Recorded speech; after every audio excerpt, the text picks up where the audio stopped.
پێم وایە لەم ساتەدا دەبێت گوشاری زۆر بخەینە سەر حکوومەتی دمەشق و کۆتایی بهێنین بە گەماروی سەر کۆبانێ. بەڕای من قەرزێکی گەورەمان لە ئەستۆدایە بەرامبەر ڕۆژئاوا. راپۆرتەکەت دەربارەی چییە؟ ئێمە بۆ ماوەی 3 ڕۆژ سەردانی ڕۆژاوامان کرد وەک ئەندامی پەرلەمانی ئەوروپا.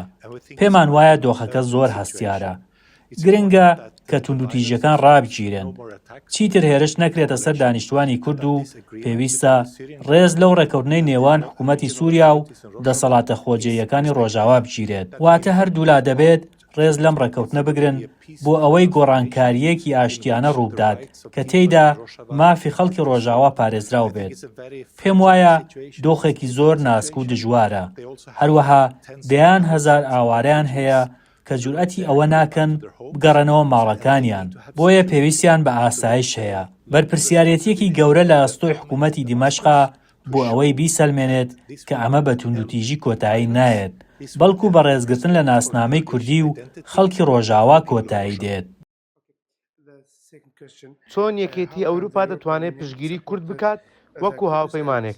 پێم وایە یەکێتی ئەوروپا ڕۆڵێکی گرنگی هەیە، چونکە یەکێتی ئەوروپا پشتیوانیەکی زۆری سووریا دەکات و دەبێت هەموو ئەو پشتیوانیانە بەمەرج بێت. تەنانەت یۆرۆیەکیش نابێت بەبێ ڕێزگرتن لە مافەکانی مرۆڤ و کەمینەکانی ناو سووریا، چ کورد بن، عەلەوی بن یان درۆز بن بدرێت، چونکە سووریا زۆر پشت بە جیهانی دەرەوە دەبەستێت. پێم وایە لەم ساتەدا دەبێت گوشاری زۆر بخەینە سەر حکوومەتی دمەشق و کۆتایی بهێنین بە گەماروی سەر کۆبانێ، با ئاوارەکان بە سەلامەتی بگەڕێنەوە و چارەسەرێکی سیاسی درێژخایەن بۆ دیموکراسی هەبێت.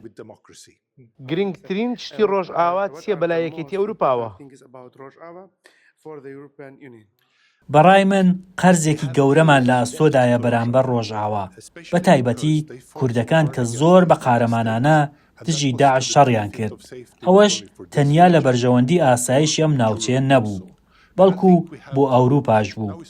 ئێستا کاتی قەرەبووکردنەوەیە، کاتی ئەوەیە بە دیمەشق بڵێین کە دەبێت ڕێز لە شێوازی ژیانی ناوچە کوردیەکانی سووریا بگرن. هەندێک پێشکەوتن هەیە، بۆ نمونە سەبارەت بە یەکسانی نێوان پیاوان و ژنان، ئەوە دەبێت بپارێزرێت.